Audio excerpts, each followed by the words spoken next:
Welcome and thank you for joining. Um, Tonight we're going to talk about a lot of things that I've been fleshing out for years now.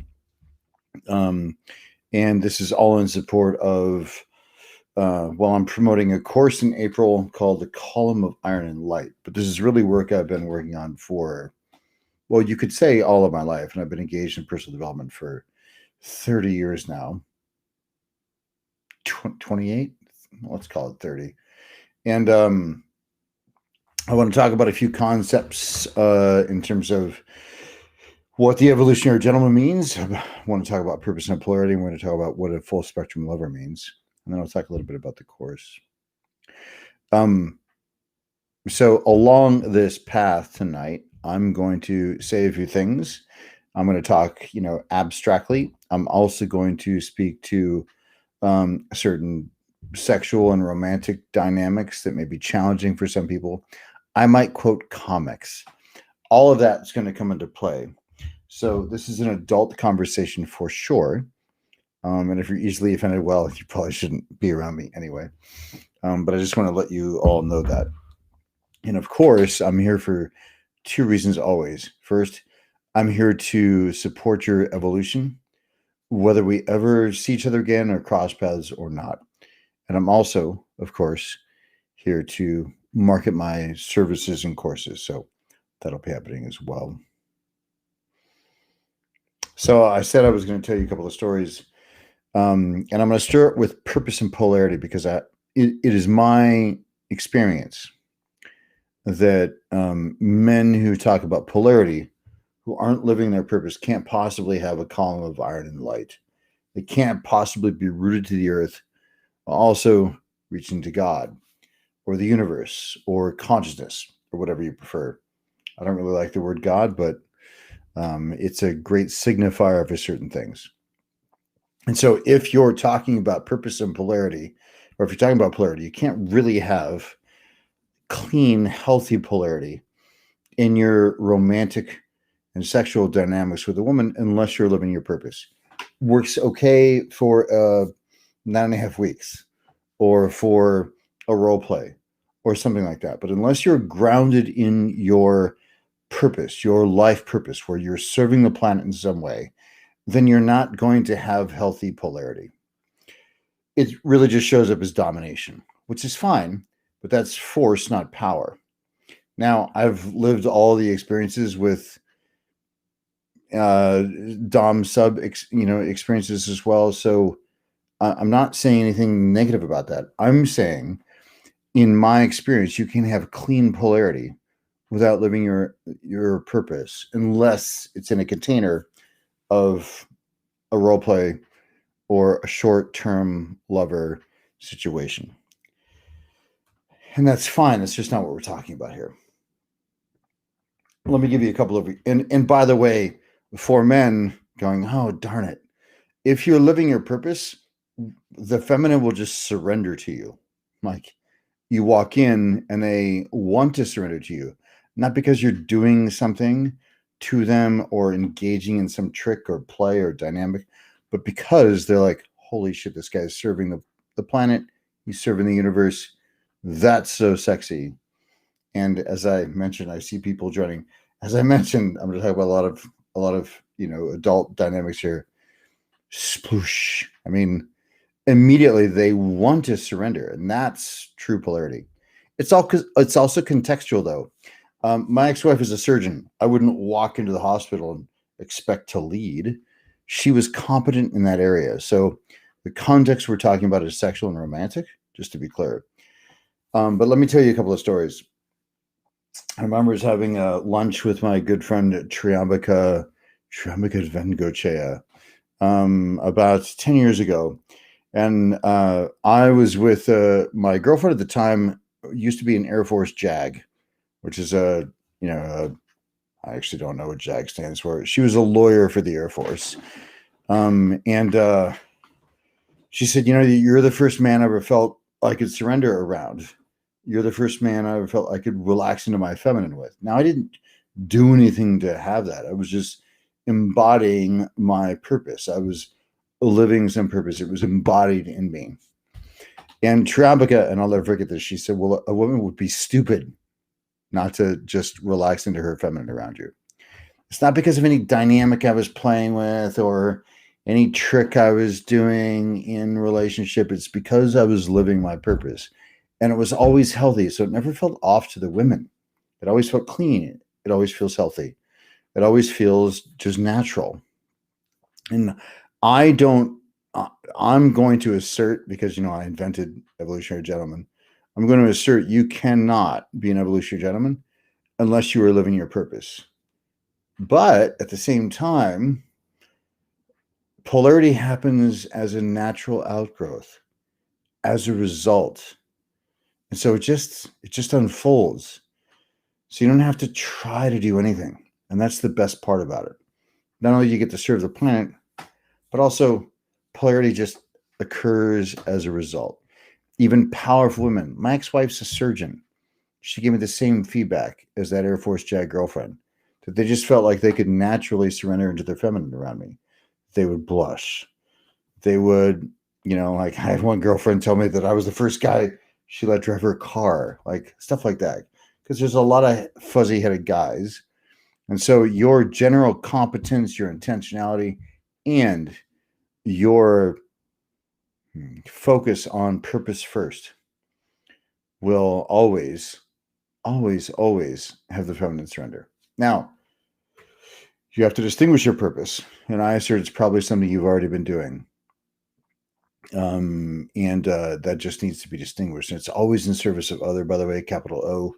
It's always a planetary thing that could be applied to any context. So in the column of Iron and Light workshop, which this will be the first time I've done it, there'll be introductory prices. We'll talk about the end, but this is the first time that I think we can compact this into 3 days. But I've developed this purpose process to help a man distinguish his purpose over the last 10 years, because I think a man living his purpose, he's probably already been doing it. You just haven't distinguished it yet. So we pull from different contexts and situations in your life in the past where everything sort of felt right. You were playing some role and you were in service of other. So that's a brief example of purpose and polarity. Let me also just speak to, there are a lot of people who speak about how, like, the woman's sort of the barometer in a relationship. I think that can be true. I think that can be accurate. The challenge is if a woman's experienced a lot of trauma, she's not going to, and hasn't cleared it, then she won't be a clean barometer. Her fear, her anxiety, which are two separate things, her fear of intimacy, all those things will show up. Now, in a sexual context, totally. If she's not feeling comfortable, then you have to calibrate to that. But in other areas of your life, I disagree that a woman's always a barometer. I think that's overgeneralized. So that's the last thing I'll say about that. I could do a whole live stream on that particular piece, and I probably will. But I'm going to wrap up purpose and polarity there. But there's no way that you can have clean polarity that's sustainable over time unless you are living some purpose, some spiritual or life purpose that's in service of other, in service of the planet, something greater than you that's moving through you.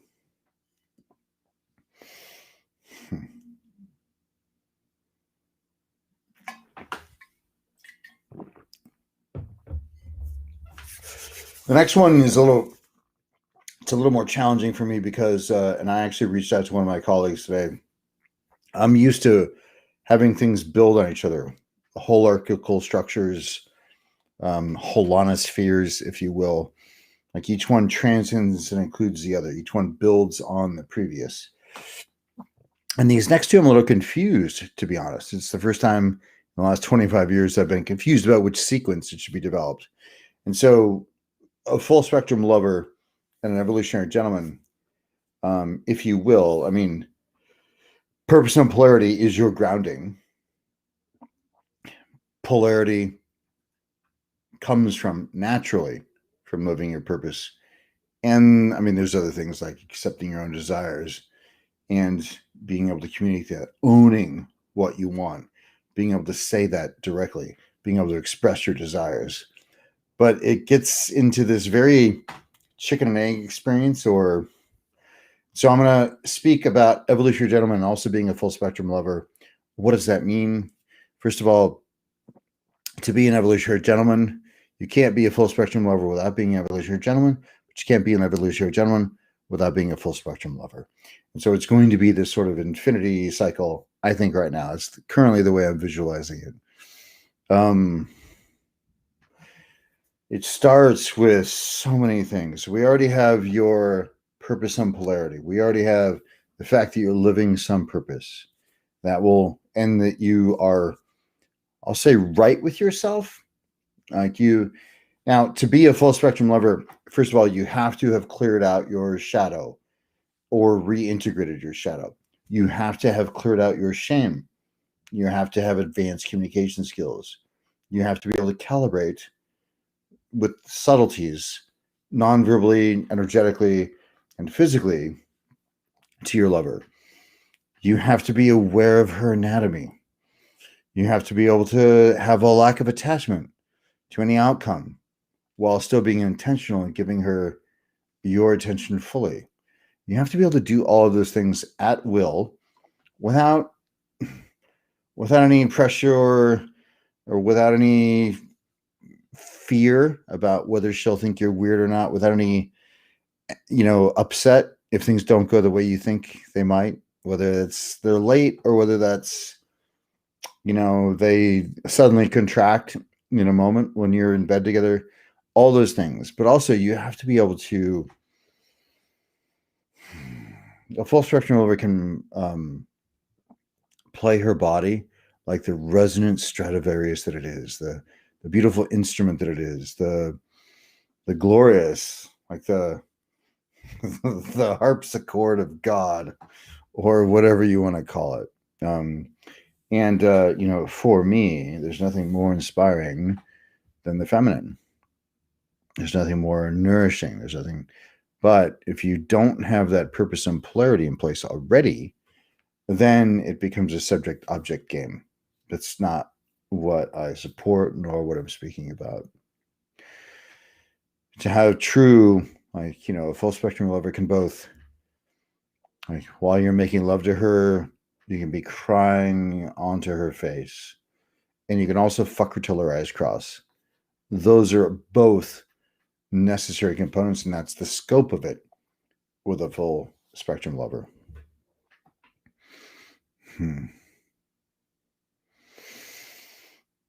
Well, what does it mean to be an evolutionary gentleman, which is really the third aspect or third component or third pillar, if you will, of your column of iron and light? I can speak to the attributes. First of all, other men, you support other men. Other men are not competition. There's a freedom, there's a reverence for the feminine. There's, of course, it includes all the previous things, right? But also, the reverence of the feminine includes doing things like opening doors, or cooking for her, or asking her, how you can bring more joy and pleasure to her life that day. There's a kind of post-conventional gentlemanship, right? And you're effusive with your praise. And it's authentic in the moment. You're effusive and communicative with what you need. Also, what you don't need and what you don't like. And when you have to be clear, you have to be clear about your boundaries. But in my experience, if you have all three, not only will you have a more fulfilling experience in life in general, but you can have a more fulfilling, more open-hearted, more sexually open, more mentally engaged and more spiritually aligned experience with your partner or partners if you choose. But there's a devotion and reverence, I think, comes with the evolutionary gentleman. Anyway, that's it for now. I'll be fleshing these ideas out more in the coming weeks. You can, of course, go to evolutionarycompanies.com if you want to see more about my work over the last 16 years. I've had over 500 clients through one-on-one programs that lasted at least 6 months of their courses as well. Evolutionarygentleman.com is still under development, but you can go there as well and see some of these ideas and dive into the blog. The weekend for the column of Iron and Light is happening the weekend of April 10th, and it's that Friday, the evening. Saturday and Sunday will be over video. And this first time it'll be cheap. So if you're interested in that, message me. Or if you want to be an affiliate and make money by referring people to it, let me know that as well. And I encourage any questions, comments, or observations. Thank you for allowing me to be of service to you.